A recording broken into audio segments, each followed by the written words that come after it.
अस्सलामुअलैकुम। सेठी से सवाल के साथ मैं हूं सैयदा आयशा नाज, मेरे साथ मौजूद हैं नजम सेठी साहब। अस्सलाम वालेकुम। नजम सेठी साहब, खिलाफ तवक्को पंजाब असम्बली की हद तक भी स्मूथ सेलिंग है। आज स्पीकर पंजाब असम्बली भी मलिक अहमद साहब मुंतखब हो गए और मरीम नवाज़ साहिबा का भी लगता है कि इंतखाब बखैर खूबी हो जाएगा। मरीम नवाज़ यहाँ पंजाब की सतह से इन है तो फेडरल की सतह पर शहबाज शरीफ साहब 28 को इन हो जाएंगे, उसके बाद इन हो जाएंगे। 1 या 2 फरवरी तक वहाँ भी ये प्रोसेस कंप्लीट करना होगा। और दूसरी तरफ हम देख रहे हैं कि रियासत के सरबराह के तौर पर आसिफ अली जरदारी साहब भी इन हैं। एक बंदा अगर आउट है, सब माइनस हुआ है, तो वो नवाज शरीफ साहब हैं, फील्ड में आउट ऑफ फील्ड हैं। इमरान खान साहब चले, वो तो जेल में हैं। नवाज शरीफ साहब इलेक्शंस के बाद बोले नहीं, बात नहीं की, खामोश रहे। आज वो एक college Sharif medical city and dental college उसकी तकरीब में थे, तो कोई सियासी बात उन्होंने नहीं की, कोई तबसरा नहीं किया सिस्टम के हवाले से, डेवलपमेंट्स के हवाले से।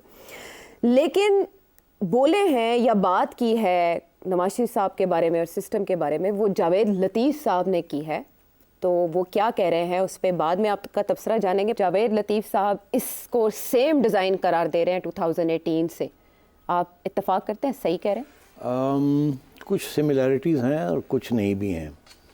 पहली बात तो ये कि जो इन्होंने बात कही कि ये 3 सज़ाएँ एक साथ दे दी और ख़ुसूसन वो जो इद्दत वाली सज़ा थी, आपको याद होगा कि मेरा ये तज्ज़िया था कि इलेक्शन से पहले शायद सज़ाएँ नहीं दी जाएंगी। फिर जब मैंने देखा कि अंदर की खबर मिली कि ये करने जा रहे हैं, तो मैंने अपना फिर मौक़िफ़ चेंज कर लिया। मैंने कहा ये करेंगे जी। अच्छा, मैंने क्यों कहा था कि ये नहीं करेंगे पहले, तो फिर मैंने क्यों कहा कि ये करेंगे। बिल्कुल, पहला मेरा तज्ज़िया था कि ये गलती होगी अगर उन्होंने ऐसे किया, क्योंकि विक्टिम कार्ड हमारी तारीख़ का ये हिस्सा है कि जिसके साथ आवाम समझती है कि ज़्यादती हुई है तो हमदर्दी उसके साथ होती है, जिसे अंग्रेज़ी में कहते हैं अंडरडॉग। तारीख़ आप देख लें हमारी इलेक्शंस की और हमदर्दियों की। जब नवाज़ शरीफ को निकाला गया, आप हमारी तारीख़ देख लीजिए। तारीख़ में यही हुआ कि जब किसी के साथ ज़्यादती हुई या आवाम ये समझती है कि उसके साथ ज़्यादती हुई, तो आवाम फिर भरपूर तरीके के साथ जब भी इलेक्शन आती है तो उसको सपोर्ट करती है। 1988 to 89 एंड 1988 to 90 मोहतरमा बेनज़ीर पहली दफ़ा आई। उनके ख़िलाफ़ ठीक ठाक महाज बना हुआ था और उनकी कारकर्दगी भी इतनी अच्छी नहीं थी और पूरा प्रोपेगेंडा उनके ख़िलाफ़ चल रहा था, तो उनको फ़ारग कर दिया गया। जब उनको फ़ारग किया तो उनके लिए हमदर्दी नहीं थी, वो विक्टिम नहीं थी। लोगों का ख्याल था कि ये सही निकाला गया। तो नवाज शरीफ साहब आ गए, क्योंकि हमदर्दी पे नवाज शरीफ साहब के साथ थी। नवाज शरीफ साहब आ गए 90 में, और वो भी थोड़ी बहुत धांधली करनी पड़ी क्योंकि पंजाब के अंदर अभी भी पीपल्स पार्टी की क़ुव्वत थी। मगर 93 में जब नवाज शरीफ को निकाला तो नवाज शरीफ ने उस वक़्त ये कहा था कि मैं डिक्टेशन नहीं लूँगा। याद है आपको? बिल्कुल याद। हाँ, मगर उन्होंने टक्कर ली थी इस्टेब्लिशमेंट के साथ। इस्टेब्लिशमेंट के साथ पंजाब की आवाम की बहुत हमदर्दियाँ हैं। ये पहला केस है जबकि पंजाब की आवाम ने उनके साथ हमदर्दी का इज़हार नहीं किया। उस वक्त तक इस्टेब्लिशमेंट जिसके साथ खड़ी होती थी तो लोग उसी के साथ होते थे। माइंड मेकिंग भी तो होती थी ना? माइंड मेकिंग भी होती थी, वो तो चलता रहता था।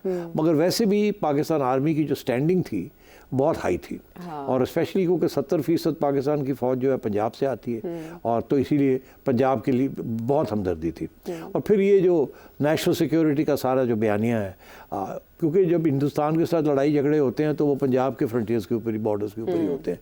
कश्मीर से हट के इधर आ जाते हैं, लाहौर सियालकोट में। तो वो जाहिर है कि एक पूरा फ़ौज के साथ सेंटिमेंट है। और फिर ज़्यादातर जो रिक्रूटमेंट है वो पंजाब से होती है। तो ये तो चलता रहा। अब 2018 में क्या हुआ? 2018 में ये हुआ कि मेरे लिहाज से नून लीग जीत गई थी।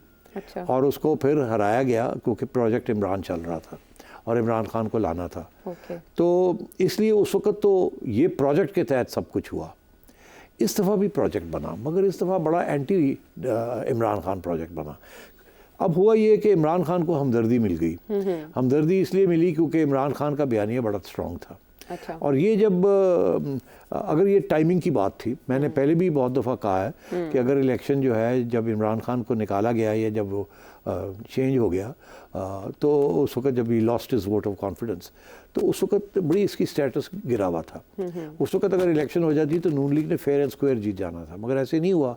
आहिस्ता आहिस्ता खान साहब ने अपने आप को रीबिल्ड किया और इन हजरात ने अपने आप को डाउन किया बिकॉज जिस किस्म के इकदाम कर रहे थे। तो इमरान खान के साथ हमदर्दी बढ़ती गई, फिर उसके बाद गिरी नहीं। तो जब ये सारी इलेक्शन आई तो ये जो 3 केसेस जब इन्होंने किए, इन्होंने इसलिए किए थे, इनका ये ख्याल था कि अवाम को पता चल जाए, वोटर को पता चल जाए कि वोट ना ज़ाया करना है, इसको तो हमने छोड़ना नहीं है। ठीक है, ये पहले वाला हाँ, जैसे पहले करते थे, पहले वाला माइंडसेट वही चल रहा है, वही चल रहा था। कहा जरा इसको टिक्का और दो, खत्म करो इसको, बिल्कुल मैसेज चली जाए और कैंडिडेट्स को भी मैसेज दे दो कि इसको हमने आने नहीं देना, हट जाओ। मगर इन्होंने भूल गए कि पहली दफ़ा इन्होंने एक प्रोजेक्ट बनाया था इमरान खान का। उस प्रोजेक्ट के ऊपर 2013 से लेकर 18 तक बहुत मेहनत हुई थी। आपको याद है क्या क्या हुआ था? धरने, लड़ाई झगड़े, कंटेनर्स, लॉन्ग मार्चेस, सब कुछ। और पूरी फिर नवाज शरीफ को उड़ाया गया और वो भी करप्शन चार्जेस के ऊपर, जिसका एक बयानिया बहुत पुराना बनाया हुआ एस्टेब्लिशमेंट ने, सियासतदानों के खिलाफ, ये वो। तो इसको टर्न बैक करने के लिए ये एक 6 महीने की बात नहीं थी जी। ये एक इतना ख़तरनाक प्रोजेक्ट इन्होंने बनाया था, जिसके ऊपर इतनी मेहनत की थी इस्टेब्लिशमेंट ने। अब उसको रातों रात टर्न बैक करना इतना आसान नहीं था। और इसके दौरान एक नया डेवलपमेंट हो चुकी थी, वो सोशल मीडिया था। और खान साहब ने और इनके दो लोगों ने सोशल मीडिया मार्केट किया हुआ था, और जो कि इस्टेब्लिशमेंट जब सोशल मीडिया की सोचती थी तो वो 5th वॉरफेयर सोचती थी कि इंडिया करेगा। उनको ये नहीं पता था कि 5th वॉरफेयर घर से शुरू हो जाएगा इस्टेब्लिशमेंट के खिलाफ। तो दिस इज मिल गए बुत काबे को सनम खाने। तो ये इसलिए फिर वो जो 3 जो केसेस इसके उन्होंने किए, तो अवाम ने ये सोचा कि बड़ी ज्यादती है। और वो इद्दत वाला केस जो था, वो तो खवातीन ने तो उसको बहुत बुरे तरीके से उसको सोचा कि ये क्या कर रहे हैं। हर घर के अंदर ये सवाल खड़ा हो गया था। और मुझे याद है मैंने उस वक्त भी कहा था कि ये इद्दत वाला केस जो है ये इनके गले पड़ेगा, बिकॉज सिंपैथी सारी इमरान खान को और पीने को जाएगी, और ये नहीं होना चाहिए था। हम कंजर्वेटिव सोसाइटी हैं और हर जगह पे ये चीज़ें इश्यूज होते हैं, सबको अपना घर याद आ गया। तो ये सही कह रहे हैं कि ये इनको करना नहीं चाहिए था, ये नहीं करना चाहिए। लेकिन अब आके सिर्फ जावेद लतीफ़ साहब का ये बात कहना, ये नवाज शरीफ साहब की ज़ुबान बोल रहे हैं या इनका अपना मौक़िफ़? नहीं, देखिए जावेद लतीफ़ साहब जो हैं ये अपनी ज़ुबान ही बोलते हैं, थोड़ा ज़्यादा कड़वी ज़ुबान भी बोलते हैं। मेरा ख्याल है इसीलिए ये इलेक्ट भी नहीं जीते भी नहीं है। और उससे पहले भी शहबाज शरीफ साहब के दौर में बेमहकमा वज़ीर रहे हैं, आपको और आपको पता है वो चुन चुन के लोग जीत गए और चुन चुन के लोग हार गए। ये मैं पहले भी कह रहा था, बना के रखनी चाहिए ना, साढ़े नाल रहोगे तो ऐश करोगे, नहीं रहोगे तो फिर यही होएगा। लेकिन सिंपैथी वोट की आपने बात की, देखिए ये तो ऐसे लग रहा है कि जैसे ना इंटेंशनल समझते हैं आप उसे कि मिसरीड हुआ, मिसरीड किया सिचुएशन। लेकिन 6 जुलाई 2018 को इलेक्शन से तकरीबन 19 दिन पहले नवाज शरीफ साहब को उनकी साहिबजादी के साथ ही सजा सुना दी जाती है, तो क्या तब सिंपैथी वोट नहीं मिल सकता था, या इमरान खान साहब का केस ही अलग है? नहीं, वो पूरा एक बयानिया बना हुआ था ना करप्शन का, इमरान खान ने बनाया हुआ था एस्टेब्लिशमेंट के सपोर्ट के साथ। तो जब ये फिर एक तो गिरा नहीं सके, फिर पैनामा आ गया, इन्होंने सोचा कि यही तरीका है, इसको पैनामा को एक्सप्लॉइट किया जाए। और मेरा ख्याल है उस वक्त नवाज शरीफ साहब से भी कोई गलती हो गई कि उन्होंने JIT का एग्री कर लिया कि बनेगी तो बना लें, आप चेक कर लें। और ये नहीं पता था कि यहाँ तो फैसले हो गए हैं कि आपको उतारना है, तो he played into their hands. तो ही वो रेजिस्टेंस जो करनी चाहिए थी वो नहीं की उन्होंने। उनका ख्याल था कि इंसाफ मिलेगा, वो प्लान कुछ और बना हुआ था। तो इसलिए वो उनको मेरा ख्याल है सिंपैथी वोट मिला, मगर इन्होंने उसको कैंसिल कर दिया ना। 2 तरीके से इन्होंने कैंसिल किया। इसीलिए 2018 में नून लीग जीती हुई थी। नून लीग को हराया गया 2 तरीके के साथ। एक तो RTS सिस्टम तोड़ के और 30-40 सीटें इधर उधर कर दी। सीधी सी बात है, ये मैं पहले दिन से कह रहा हूँ। और दूसरी चीज़ ये कि जब वो इंडिपेंडेंस आए तो फिर जहांगीर तरीन साहब और एक जहाज़ लेके फिरे और एस्टेब्लिशमेंट के साथ मिलके उन्होंने डिलीवरी दे दी सारे लोगों की खान साहब को, तो उनकी मेजॉरिटी बन गई इस तरीके से उनको, और फिर भी बड़ी मुश्किल से बनी। तो इसलिए ये मैं कहता हूँ कि इमरान खान बिल्कुल हारे हुए थे और इस्टेब्लिशमेंट के अंदर काफ़ी गुस्सा भी था खान साहब के ऊपर कि इन्होंने पार्टी अपनी ऑर्गेनाइज क्यों नहीं की, हमें इतना कुछ करना पड़ा। क्योंकि इनकी पार्टी जो थी ना वो बड़ी कमज़ोर थी in terms of pulling out the votes. Party machinery नहीं थी। खान साहब वन मैन शो थे, जहाँ वो जाते थे तो सब ठीक हो जाता था। मगर पार्टी की वो जो कारकुन होते हैं, जो बनाते हैं, रूट्स खेलते हैं। नून लीग के तो 30 साल से रूट्स बन रहे हैं, पीपल्स पार्टी के तो 30 साल से रूट्स हैं। हर उन्होंने अपने सिंध के अंदर बड़े रूट्स गहरे किए हुए, इन्होंने पंजाब में बड़े गहरे किए हुए थे। तो वो तो और खाना पिलाना और ये पूरा एक पेट्रोनेज सिस्टम है। बहुत अच्छी हाँ तो थी। तो इसलिए मैं समझता हूँ कि उस वक्त सिंपैथी वोट नवाज को मिला, अच्छा, मगर उसको नेगेट कर दिया गया हर तरह। हाँ, और इस अब की बार नहीं कर सके। इस दफ़ा प्रॉब्लम बन गई। किया है इन्होंने अपनी तरफ से खान साहब के लिए, उनके खिलाफ किया है, बिकॉज बड़ा मुश्किल हो गया साहब के लिए किया। लेकिन इस बार तो जहाज भर के लाने वाले भी आउट हो गए मैदान से, यानी हाँ, उल्टी पड़ गई इसलिए। और वो भी इसीलिए मेरा ख्याल है कि इनका प्लान यही था कि अभी हमें ज़रूरत नहीं पड़ेगी ये जहाज़ लाने वालों की। ठीक है, तो इसमें तो बताओ किस्मत के धनी हैं इमरान खान साहब। अच्छा, ऐसे में जब ज़्यादा बखेड़ा हो जाए कि आवाज़ें धांधली की इतनी उठ रही हैं, तो बिलावल भुट्टो जरदारी साहब ने तो दावत दे दी है कि जिसने जो एहतजाज कर रहे हैं आए हम बैठ के बात कर लेते हैं। लेकिन जब पिंड में बड़ा मसला हो जाए ना, पुआड़ा पड़ जाए, तो एक चौधरी उठता है तो वो सबको पंचायत में बिठाता है इकट्ठे और कहता है कि चलो जी सुलह सफाई करो, लड़ाई माफ़ करो। अब कुछ ऐसे लोग हैं जो ये सजेस्ट कर रहे हैं मुक़्तदरा को कि आप ना हाथ बढ़ाएं सुलह का आगे और सबको साथ लेकर चलें। आप उनको भी किसी रेस्ट हाउस में या बनीगाला शिफ्ट कर दें और बातचीत का आगाज़ करें, रिकन्सिलिएशन की तरफ जाना चाहिए, इसी में सलूशन है मसाइल का। लगता है आपको काम आएगा ये मशवरा? नहीं, देखिए ये बड़ी नेक ख्वाहिश है और बड़ा अच्छा होता है ऐसी बातें लिखना। अच्छा। और ऐसी बातें कहना हवा के अंदर, ये आइडियलिज्म। और ये जब लोग इदारिये लिखते हैं ना तो उस किस्म की चीज़ें लिखते हैं, काश के ऐसे अगर हो जाए तो मुल्क चल पड़ेगा, अगर ऐसे हो जाए तो सब इकट्ठे हो जाए। अच्छा। अरे भाई, सियासत में कोई इकट्ठा नहीं होता, मफाद होते हैं और ज़ाती मफाद होते हैं और पार्टी के मफाद होते हैं। कोई कौम और मुल्क का मफाद नहीं होता उस वक्त। जैसे पाकिस्तान और अमेरिका रिलेशंस के अंदर कोई दोस्ती नहीं है, आप जो मर्ज़ी कह लें, वो अपने रियासत के मफाद सामने रख के आपके साथ नेगोशिएट करते हैं और आप भी ऐसे ही करते हैं। सियासी जमातें भी ऐसी करती हैं, वो अपने मफाद, ज़ाती लीडर का और पार्टी का मफाद सामने रखते हैं। वो ये नहीं देखते कि मुल्क के लिए अच्छा है, ये मुल्क के लिए ही अच्छा नहीं है। This is the nature of the democratic game. Pluralism का मतलब ये है कि आप कंपटीशन करते हैं और कभी आपकी बारी कभी उनकी बारी। This is the whole notion of democracy. तो ये अब कहना कि जी एक ट्रुथ एंड रिकन्सिलिएशन कमीशन बना दी जाए, सारे आके अपने तस्लीम कर लें गुनाह, अरे भाई खुदा का खौफ करें।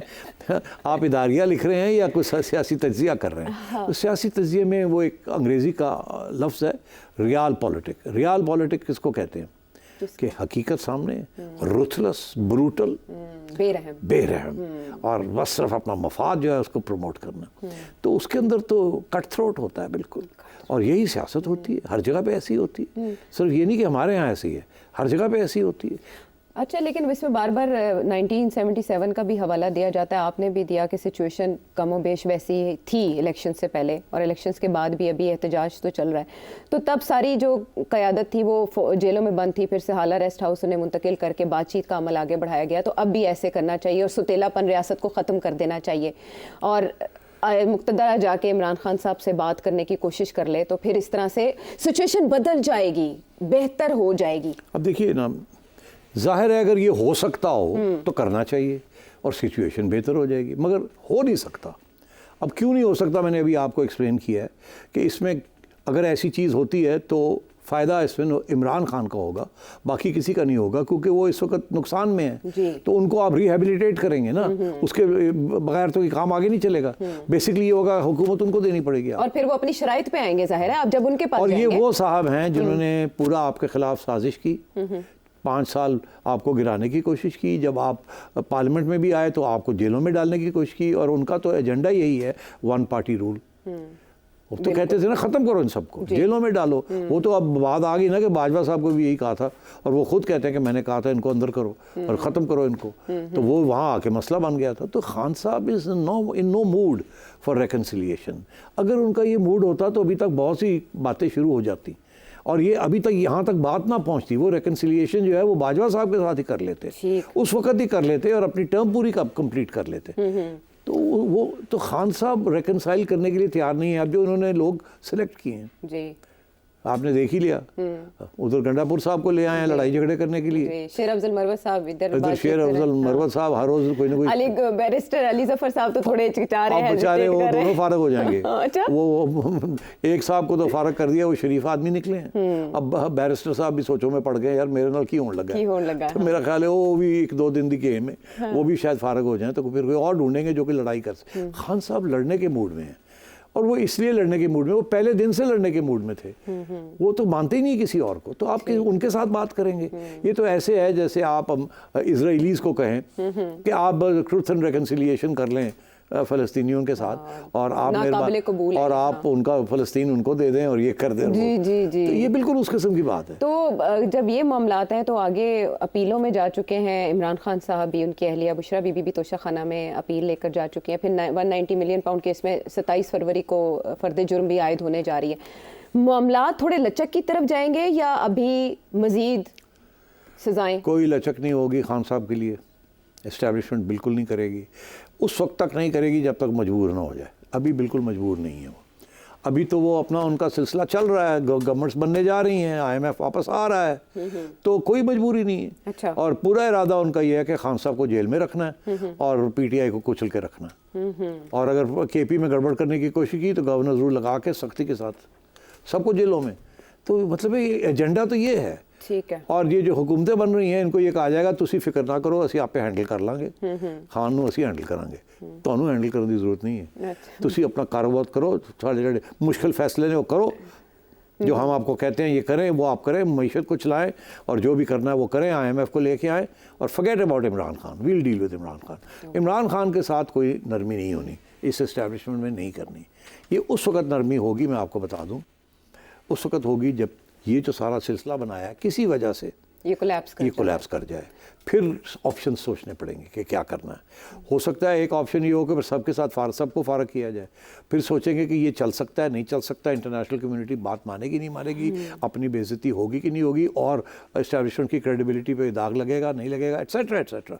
और फिर इस्टेब्लिशमेंट के अंदर भी तो प्रेशर्स है ना, अंदर भी तो है ना। इमरान खान का सपोर्ट सिर्फ आवाम में नहीं है, इस्टेब्लिशमेंट के अंदर भी है, जुडिशरी के भी अंदर भी है, सिविल सर्विस के भी अंदर भी है। तो ये कोई ऐसी बात नहीं है कि जनाब के खान साहब सिर्फ आवाम में इस दिलों में बैठे हैं, वो और भी बड़ी जगह पे बैठे हैं। वो सारी जगह पर भी तो आवाम ही है ना। यू कैन से कि आवाम है, बट नहीं, आवाम से हमारा मुराद वो खवास है। हाँ, वो खवास है। बिल्कुल ठीक है। अच्छा, पहुंच गए इस पे। और तो वो सिचुएशन अगर आई किसी स्टेज पे तो फिर मजबूरी के तहत बात करनी पड़ेगी। मगर वो मजबूरी अभी नजर नहीं आ रही। वो अभी तो ये सिलसिला चल रहा है ना, लोगों ने फड़ के अंदर करते पे ने, जड़ा गड़बड़ कर देन ले जांदे ने ते सॉफ्टवेयर अपडेट करके बाहर आ जांदे तो अल्लाह। वो चीमा साहब की मिसाल अभी है। नहीं, मतलब है कि अगर आप और हम भी आगे निकल गए तो हमारा भी सॉफ्टवेयर अपडेट हो जाएगा। चीमा कहेगी मैं चट्टा साहब का सॉफ्टवेयर। अच्छा, उसके ऊपर अभी कोई और डेवलपमेंट नहीं हुई? वो जो आपका एनालिसिस था, हम इंतजार में बैठे कि क्या होगा। हाँ, पता तो चले कि निकला क्या, उससे क्या मिला, या वही जो सेठी साहब का एनालिसिस था वही सच होता दिखाई देगा। एक ब्रेक के बाद।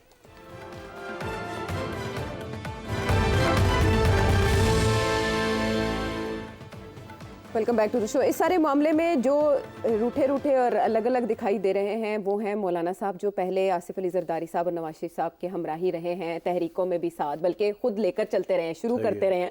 लेकिन अब की बार है वो रूठे और मुस्लिम लीग नून को उन्होंने ट्राई भी कर लिया, इसहाक डार साहब की तरफ से जवाब भी आ गया, लेकिन मौलाना साहब की जमात कह रही है कि हमने आपको पहचानने में गलती कर दी। इसहाक डार साहब ने कहा आपने आने में की, उन्होंने कहा हमने आपको पहचानने में की, यानी इतनी दूरियां हो गई हैं।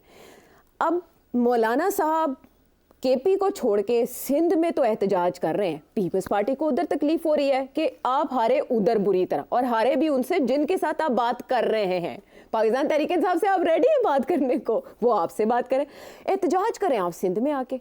मुझे आपसे ये पूछना है कि मौलाना साहब की अहमियत तो सब जानते हैं माजी में जो रही, अब आकर क्या नवाज शरीफ साहब या आसिफ अली जरदारी साहब मौलाना को इंगेज करेंगे या रहने दिया जाएगा उनके हाल पर उनको? देखिए, बड़ी एक इंटरेस्टिंग चीज़ आपको बताऊं। 2013 में जब नवाज शरीफ साहब ने गवर्नमेंट बनाई यहाँ और केपी की गवर्नमेंट की बात हो रही थी, तो मौलाना लाहौर आए, रायगढ़ में बैठे, मॉडल टाउन में बैठे जी, और इन्होंने बड़ी कोशिश की नवाज शरीफ साहब को मनाने की कि हम मिल के केपी में गवर्नमेंट बनाते हैं, और उसमें थोड़े बहुत ख़रीदो फरोख्त की ज़रूरत थी, बाकी बन जानी थी। अच्छा, नवाज शरीफ साहब अभी थोड़े डेमोक्रेटिक मूड में थे और उन्होंने ये मुस्तरद कर दी मौलाना की बात। मौलाना बड़े नाराज़ थे कि ये क्या बात हुई। उन्हें आदत थी MMA की गवर्नमेंट और ये वो वाला, तो मैं नवाज शरीफ साहब ने कहा नहीं, इमरान को करने दें, ये फेल हो जाएगा, पता लग जाएगा सबको, और फिर हम भी एक नया कदम उठाना चाहते हैं कि हम गिराना नहीं चाहते, मौका दें, उनकी सबसे ज़्यादा है सिंगली, तो उनको बनने दें। बिल्कुल ठीक। और हालांकि ये बना सकते थे दोनों जी जी बिल्कुल बना सकते। तो मौलाना ने वो बात भूली नहीं। अच्छा, अब क्या हुआ कि 2018 में मौलाना की कारकर्दगी जो थी वो इतनी बुरी नहीं थी। इनकी कुछ 16 MMA की 16 सीटें थी, उसमें से 1-2 जमात की होंगी, दूसरी होंगी, बेशतर सीटें जो थी वो मौलाना की थी, जिसमें नेशनल असेंबली की इस दफ़ा उनकी 7 आई हैं जी, और वो भी केपी में उनको नहीं मिली, मेरे एक आध मिली, इससे ज़्यादा नहीं मिली। केपी में अभी 7 है उनकी। नहीं, केपी में तो प्रोविंशियल आप कह रहे हैं ना, मैं नेशनल की बात। अच्छा, आप नेशनल की बात कर रहे हैं। तो मौलाना की नेशनल असेंबली की सीटें इस दफ़ा 7 हैं और 2018 में 16 थी जी, इसलिए less than half, you know. तो आप सोचिए, तो इसलिए उस वक्त उनकी अहमियत बड़ी थी जी, और इसीलिए वो हर जगह साथ साथ बैठते रहे और बुलाते रहे लोग उनको, मियाँ साहब भी मुशावरत करते रहे, सब कुछ करते रहे जी। और फिर उनको हिस्सा भी मिले बिल्कुल, हर गवर्नमेंट। अच्छा, अब बलूचिस्तान में 2018 में उनकी 10 सीटें थी जी, इस दफ़ा उनकी 9 हैं, तो वहाँ उनका ठीक ही रहा है, नॉट बैड। मगर केपी में प्रोविंशियल 30 सीटें उनकी उस वक्त 13 थी जी, और अब 7 है, ठीक है ना, उड़ गए ना हाफ। तो अब क्या वो इसीलिए वो केपी के अंदर एहतजाज नहीं कर रहे, वो सिंध में जाके कर रहे हैं, और सिंध में कब कर रहे हैं जी, जबकि मुस्लिम लीग नून के साथ उन्होंने पूरी कोशिश की है कि बलूचिस्तान के अंदर नून लीग की और मौलाना की सीटें मिला के गवर्नमेंट बन सकती है। मुस्लिम लीग नून की मेरा ख्याल 11 है जी, और मौलाना की हैं 9 है ना, बलूचिस्तान में मौलाना की 9 है, बलूचिस्तान में मौलाना की 9 है, और उनकी भी शायद 9 या 10 है। मुस्लिम लीग नून की ज़्यादा है, हाँ, तो थोड़ी ज़्यादा 11 है। तो देखिए 20 तो हो गई, तो 4-5 और सीटें चाहिए ना इनको, तो वो इधर उधर से मिल सकती हैं अगर ये कोशिश करते हैं, मगर नून लीग ने ना कर दी इनको। ये गए ना बात जी, बिल्कुल इसहाक डार साहब वो क्यों की, क्योंकि नून लीग ने फैसला पहले कर लिया था कि ये पीपल्स पार्टी के साथ हमने डील करनी है, और वो पीपल्स पार्टी के साथ डील इसलिए करनी है क्योंकि सेंटर में हमें पीपल्स पार्टी की जरूरत है। बिल्कुल ठीक है ना, फेयर डील है, तो इसलिए नून लीग की मजबूरी थी कि वो मौलाना के साथ नहीं डील कर सकते थे जी। तो अब रह गया पीपल्स पार्टी, मौलाना नाराज होके आ गए। अब एस्टेब्लिशमेंट ने और नून लीग ने दोनों ने ये फैसला किया है कि पीपल्स पार्टी की गवर्नमेंट बननी है बलूचिस्तान में। अच्छा, ठीक है ना, तो जरदारी साहब के जिसे कहते हैं ना स्क्रैचिंग हिज बैक, अब मौलाना चले गए हैं सिंध में एहतजाज करने जी, केपी में नहीं कर रहे, पंजाब में नहीं कर रहे, कहीं और नहीं कर रहे, हाँ। वो कराची में जाके एहतजाज कर रहे हैं। क्यों जी? सिंध में भी ज़ीरो है उनकी। तो अब बात यह है कि वो सिंध में इसलिए गए हैं कि जरदारी साहब के ऊपर प्रेशर डाल रहे हैं कि बलूचिस्तान में हमें अकोमोडेट करो। वो मिनिस्ट्रियाँ चाहते हैं बलूचिस्तान में, अच्छा, उनके लिए बहुत अहम है, वहाँ ज़रूरत है उनको मिनिस्ट्रीज़ की, और वो मैं आपको बताऊँ उन्होंने 3 सीटें मांगी हैं। अच्छा, और उन्हें पता है कि अब तो सवाए जरदारी साहब के और दे नहीं सकता हूँ, नहीं कोई अकोमोडेट, तो जरदारी साहब करेंगे। अब वो अलग बात है, वो करेंगे या नहीं करेंगे। मेरा ख्याल है ये जितना ज़्यादा तंग करेंगे फिर उनको अकोमोडेट करना पड़ेगा, 1 आध सीट देनी पड़ेगी। और जरदारी साहब बड़े वो डील मेकर हैं, वो अकोमोडेट कर लेते हैं लोगों को। तो मैं ये समझता हूँ मौलाना साहब की ये स्ट्रेटजी है कि नून लीग और पीपल्स पार्टी पे प्रेशर डाला जाए, नून को ये कि कम से कम 1 सीट सेंटर में दे दो हमें, वो उनकी एक फेवरेट रिलीजियस अफेयर्स की सीट होती है, और बलूचिस्तान में वो 3 सीटें मांग रहे हैं। मेरा ख्याल है जरदारी साहब 1 या 2 दे देंगे तो ये सारा ख़त्म हो जाएगा। तो ये बिल्कुल मौका परस्ती है और बड़े पॉलिटिकल टैक्टिक्स हैं, इसीलिए सिंध में जाके एहतजाज करने का तो कोई जवाज़ नहीं बनता, अलबत्ता सिर्फ ये है कि हम तंग करेंगे आपको। हाँ, लेकिन तुक समझ आ गया हमें कि वो सिंध को क्यों टारगेट, सिंध में बलूचिस्तान लेने के लिए जी, ठीक है, जरदारी साहब पे प्रेशर के लिए। जब जरदारी साहब का जिक्र आ ही रहा है, तो जरदारी साहब के दौर में जो चीज़ें चली वो ईरान पाकिस्तान गैस पाइपलाइन मंसूबा, कब से शुरू हुआ और कहाँ तक गया, लेकिन अब उस पर जो डेवलपमेंट आ रही है, ये एक $multi-billion प्रोजेक्ट है, लेकिन मुकम्मल पाकिस्तान की वजह से नहीं हो सका, जिसकी वजह से ईरान ने 3 नोटिस पाकिस्तान को भिजवाए हैं। लेकिन अब ज़रा मामले को पाकिस्तान मुसालहत की तरफ लेकर जा रहा है कि आप हम पे इतना जुर्माना ना आयद करें कि हम दे ही ना पाए, हम पहले लोन की तरफ जा रहे हैं। सेठ साहब, क्या वजह है कि पाकिस्तान अपने मफाद के मंसूबों को मुकम्मल नहीं कर पाता, बार बार तातुल आता है, तसलसल नहीं रहता? हाँ, ये जो ईरान पाकिस्तान पाइपलाइन है, ये बड़ा इंटरेस्टिंग केस है। अगर 2 मिनट हो तो मैं श्योर 5 मिनट हैं आपके पास। 5 मिनट है। हाँ। तो सिचुएशन ये है कि ये 90s में ये बात डेवलप हुई थी, मिड 90s में, 90 की दिहाई में जी। उस वक्त 2 पाइपलाइंस की बात हो रही थी। एक थी तुर्कमेनिस्तान से लेके पाकिस्तान और इंडिया तक, और एक थी ईरान से लेके पाकिस्तान और इंडिया तक। दोनों बड़ी फीजिबल थी बिकॉज सबसे ज़्यादा डिमांड गैस की इंडिया में थी, तो वो दोनों को लिंक करना चाह रहे थे, अफगानिस्तान पाकिस्तान इंडिया एंड इधर से पाकिस्तान इंडिया। ओके। तो इसलिए ये बात डेवलपमेंट शुरू हो गई। उस वक्त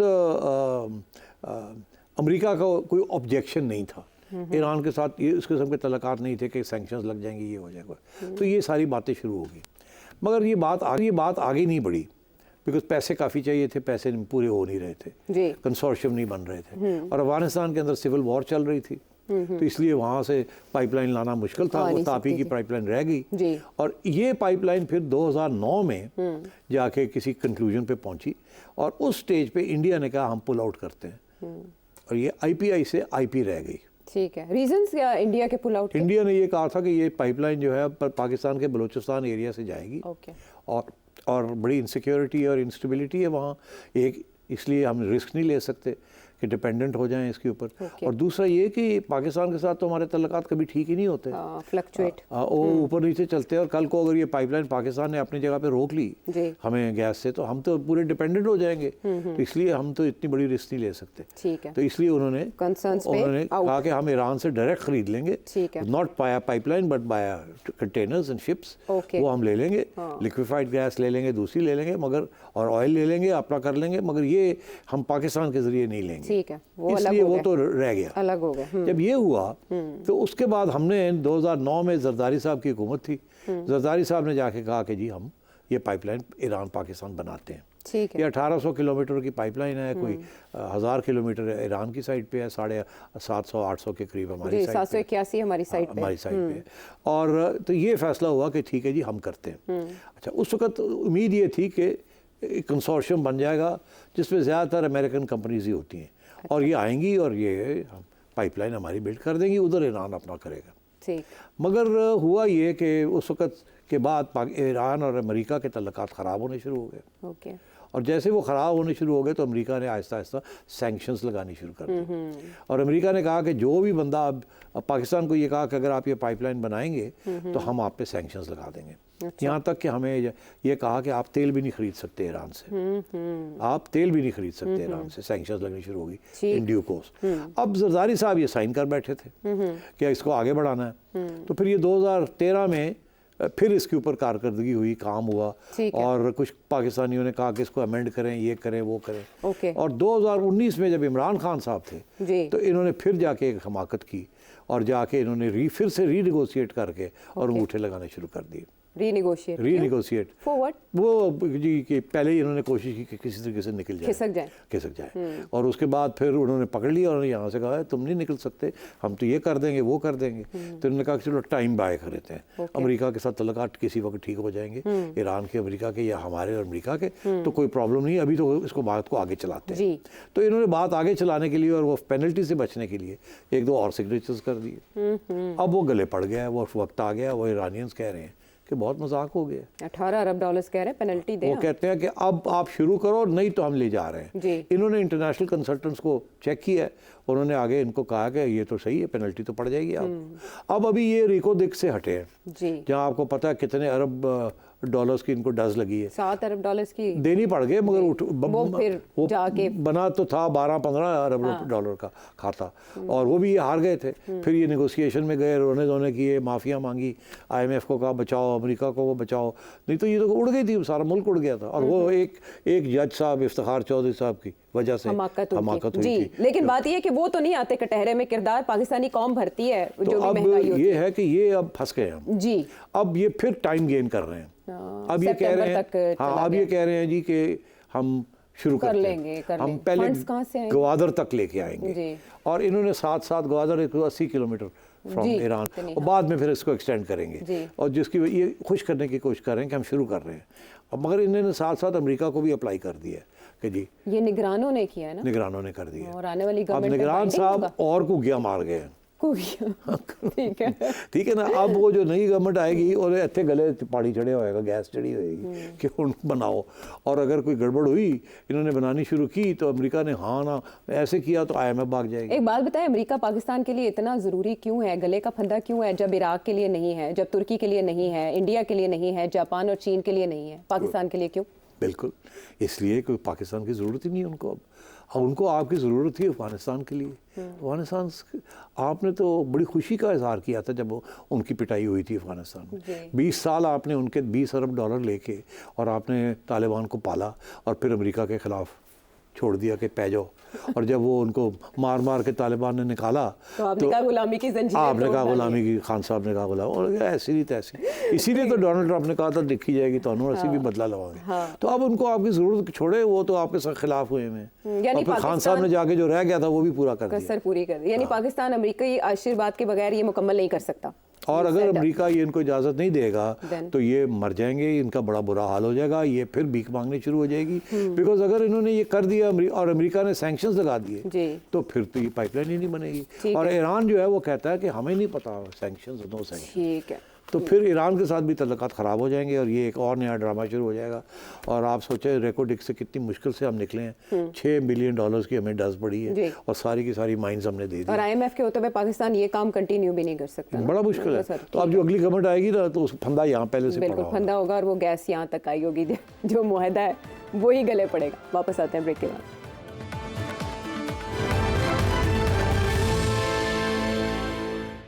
वेलकम बैक। अच्छा, सवाल है डिबोया, मुझको होने ने ना होता मैं तो क्या होता, व्हाट इफ, ये सवाल है आसिफ खान साहब का। जी, 2017 में नवाज शरीफ की हुकूमत ख़त्म करके इमरान खान को पाकिस्तान पर मुसल्लत किया गया। अगर उस वक़्त इमरान खान को पाकिस्तान पर मुसल्लत ना किया जाता तो आज 2024 में पाकिस्तान के हालात किस तरह के होते? देखिए, मुस्लिम लीग का तो ये बयानिया है, मियाँ साहब तो पता नहीं 100 दफ़ा कह चुके हैं मुझे क्यों निकाला, पहली बात, और ये कि अगर ना निकालते तो अब बड़ी खुशहाली होती, ये उनका बयानिया है। अब वो खुशहाली क्यों निकाला तो हमने बहुत दफ़ा डिस्कस कर लिया है। खुशहाली कैसे होती या नहीं होती, इसके भी 2 पहलू हैं। एक पहलू तो ये है कि मियाँ साहब डेवलपमेंट का काम कर रहे थे, उनका तो है एजेंडा यही है कि सड़कें बनाओ, मोटरवेज बनाओ, कनाल्स बनाओ, ये करो, डैम्स बनाओ, ये सारा एजेंडा है। मगर पैसे जिसे कहते हैं ना, जो उन्होंने कहते हैं दाने मुकदे पैसन, ठीक है, और कर्जे लेने पड़ रहे थे। अच्छा। और मियाँ साहब के ज़माने में ठीक ठाक कर्जे लिए गए, जो कि ये नहीं कि थोड़े कर्जे थे, काफ़ी कर्जे लिए गए, और स्पेशली सिपैक के लिए, जो कि आजकल अब हमारे गले पड़े हुए हैं।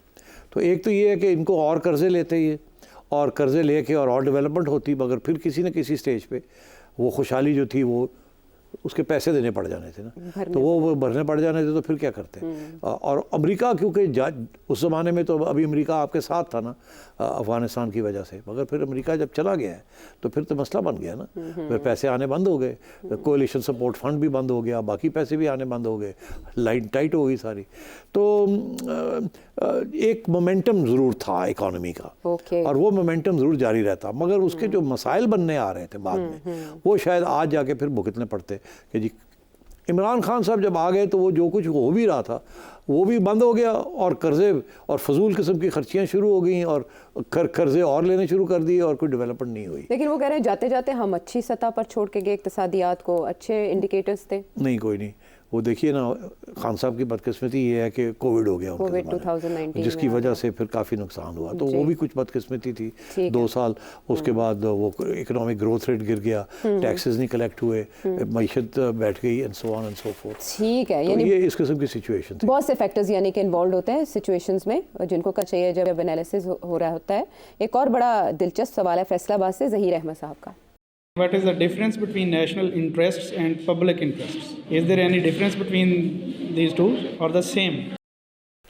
नेशनल इंटरेस्ट और पब्लिक इंटरेस्ट में क्या फ़र्क है? बहुत बहुत इम्पोर्टेंट सवाल है। पब्लिक का तो हमें पता है, पब्लिक, आप पब्लिक हैं, आम लोग पब्लिक, इनको पब्लिक कहते हैं जी। क्या सरमायादार भी पब्लिक का हिस्सा है? क्या इस्टेब्लिशमेंट की पब्लिक का हिस्सा है? क्या जुडिशरी के जो लीडर्स हैं या वो पब्लिक का हिस्सा है? क्या ब्यूरोक्रेसी पब्लिक का हिस्सा है? हुक्मरान तबका क्या वो पब्लिक का हिस्सा है कि नहीं है? तो पब्लिक से जब हम बात करते हैं तो आम आवाम की बात करते हैं कि वो पब्लिक है जी। जब आप नेशनल की बात करते हैं तो करनी तो आपको चाहिए सबकी जी, जिसके अंदर पब्लिक के भी इंटरेस्ट हो जी, और ये जो हमारे हुक्मरान तबका है इनके भी इंटरेस्ट हो, इन टोटल यानी इन टोटल।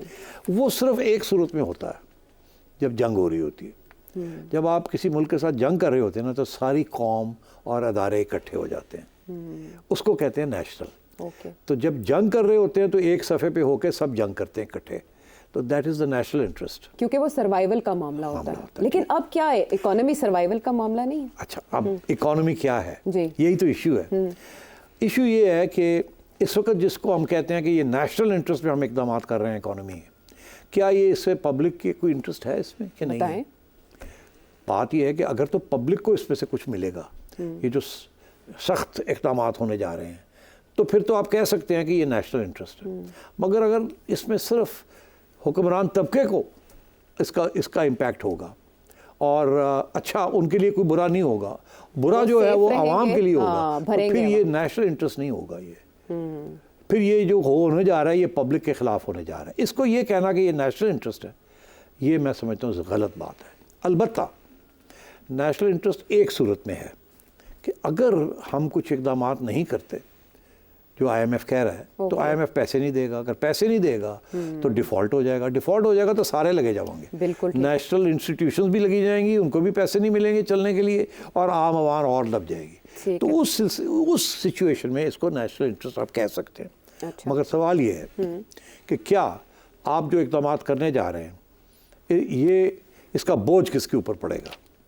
अगर तो बोझ हुक्मरान तबके के ऊपर पड़ता है तो फिर इसको आप कह सकते हैं कि हुक्मरान तबके ने सैक्रिफाइस की है, कुर्बानी की है ताकि पब्लिक के ऊपर इतना बोझ ना पड़े। ठीक, क्योंकि हुक्मरान तबका तो अमीर है ना, खाता है, पीता है, कर भी सकते हैं, वेल्थ टैक्स लगाएं उन पे और वो बहुत कुछ कर सकते हैं, जेबें खोले ना थोड़ी बहुत, खजाने अपने सारा आवाम के ऊपर क्यों बोझ डाल रहे हैं? तो या तो फिर मैं इसको कहूँगा कि ये नेशनल इंटरेस्ट में हो रहा है। ये कहना कि अगर हम ये नहीं करेंगे तो डिफ़ॉल्ट हो जाएगा तो सारे मारे जाएंगे, वो अपनी जगह पे।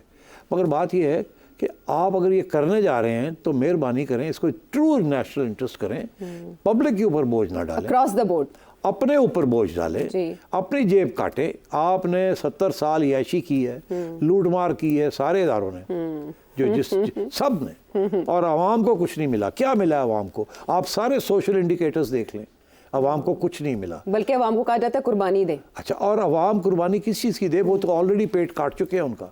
तो इसलिए मैं ये समझता हूँ कि आज जो डिबेट हो रही है और ये नेशनल इंटरेस्ट को डिफाइन फिर से करने की ज़रूरत है।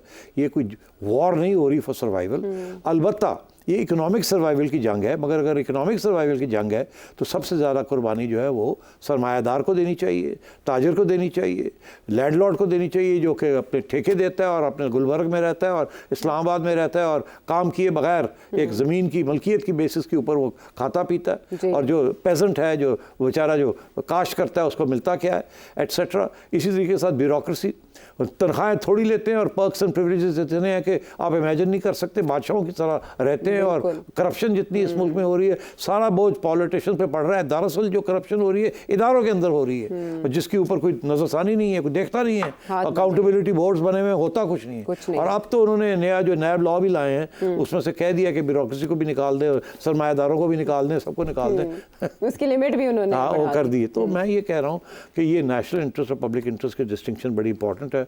मैं समझता हूँ नेशनल इंटरेस्ट वही है जिससे पब्लिक इंटरेस्ट मिल जाए, लेकिन डिस्टिंक्शन नहीं होनी चाहिए ना, फिर तो दोनों इन लाइन होने चाहिए, फर्क नहीं होना चाहिए। तो ये क्योंकि इस मुल्क में ऐसे है कि फर्क है कि पब्लिक इंटरेस्ट कुछ और है और जिसे नेशनल इंटरेस्ट कहते हैं वो अभी कुछ और बना हुआ है। ठीक है, तो झगड़ा सारा इसी बात का है कि होने के बजाय इन दोनों में फ़र्क है, तफावत है, और कुर्बानी जिनको देनी चाहिए वो अपने पेट भरते जा रहे हैं और अवाम उनका बोझ भरते जा रहे हैं।